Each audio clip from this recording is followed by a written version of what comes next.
renascimento, renascença ou renascentismo. São os termos usados para identificar o período da história da Europa, aproximadamente ali entre os meados do século XIV e o fim do século XVI. Os estudiosos não chegaram bem aí a um consenso sobre essa cronologia.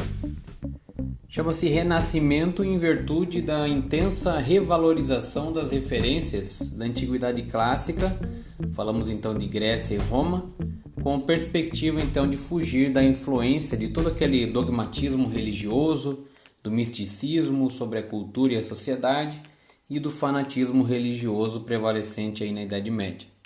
Esse movimento progressivo proporcionou uma crescente valorização da racionalidade, da ciência e da natureza.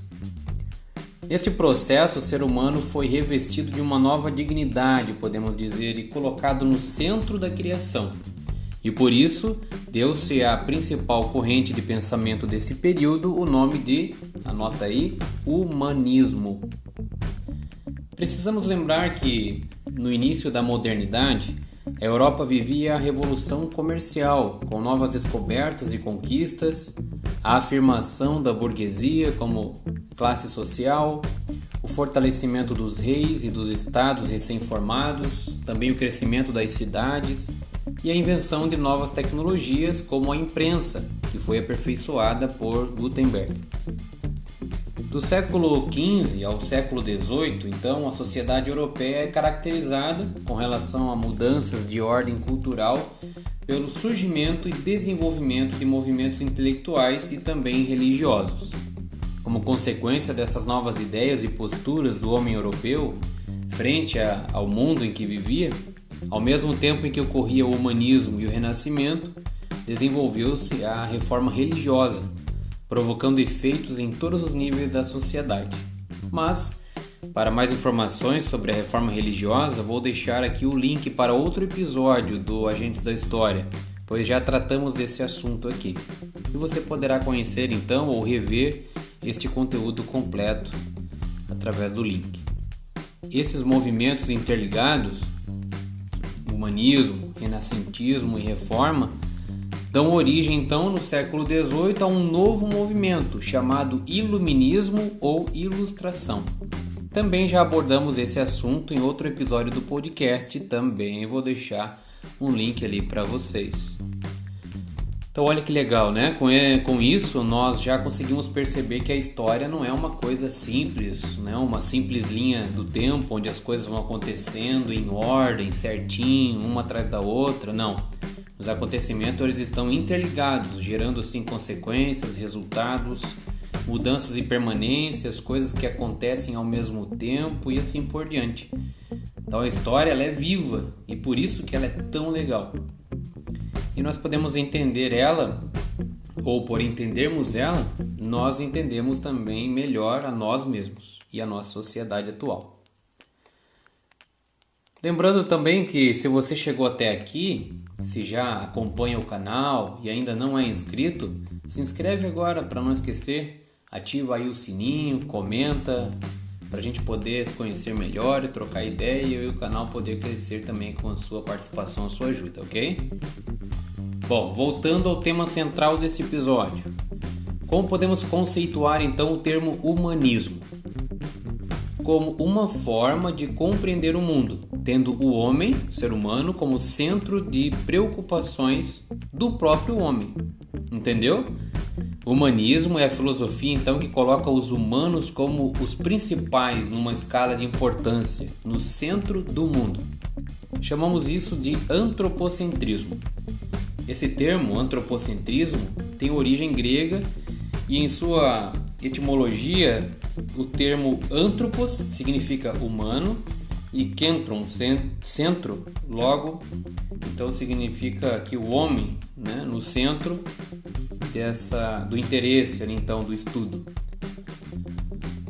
Você lembra que esta foi uma das características mais marcantes do pensamento dos gregos e dos romanos durante a Antiguidade? Os textos e livros produzidos pelos filósofos gregos da Antiguidade serviram então de base para os humanistas. recuperando então destas obras os princípios, os estudos e considerações que foram adaptados ao seu tempo, ganharam novas formas e dimensões.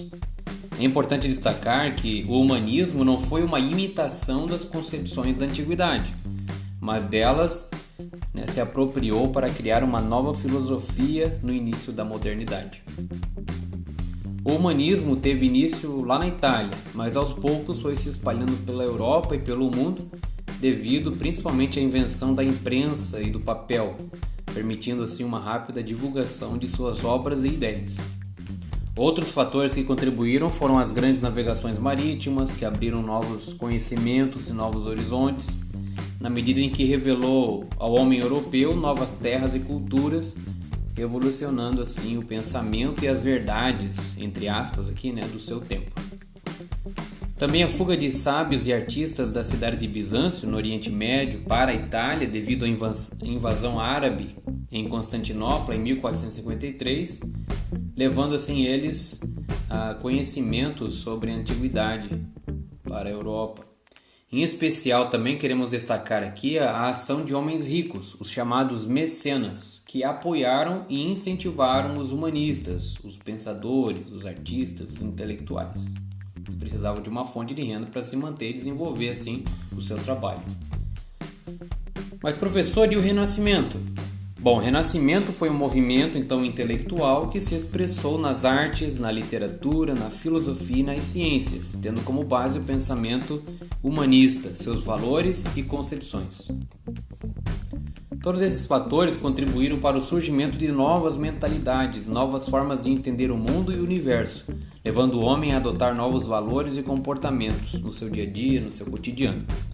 O Renascimento representou, junto ao humanismo, uma transição entre o feudalismo para o capitalismo que se afirmava cada vez mais. Foi um período de transição onde conviveram ao mesmo tempo o profano e o sagrado, o indivíduo, o individual, a coletividade, a fé e a razão, o homem e Deus, o antropocentrismo e o teocentrismo presente nas obras renascentistas. Para entender melhor esse assunto, é muito importante conhecer os pensadores e artistas renascentistas, suas obras.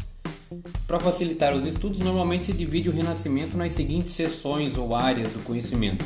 Podemos chamar de o Renascimento filosófico, Renascimento literário, Renascimento artístico e o Renascimento científico. Apenas para citar os nomes de alguns homens de destaque desse período, podemos citar aqui o Leonardo da Vinci, muito conhecido, Michelangelo, Donatello e meu xará, Rafael, Sanzio, nomes dados às tartarugas ninjas. Apenas uma curiosidade aí, para ajudar a gravar esses nomes: Leonardo, Michelangelo, Donatello e Rafael. Mas também podemos citar aqui William Shakespeare, Nicolau Copérnico, Thomas More, Erasmo de Roterdã e por aí vai, porque a lista é bem grande. Fica aí uma boa sugestão de pesquisa, conhecer alguns destes homens e quais foram as suas obras. Bom, para esse episódio era isso. Um grande abraço e até o próximo Agentes da História. E não esquece aí de se inscrever no canal, curtir e ativar o sininho, senão o canal do professor aqui não cresce, beleza? Tchau, tchau, um grande abraço e até mais.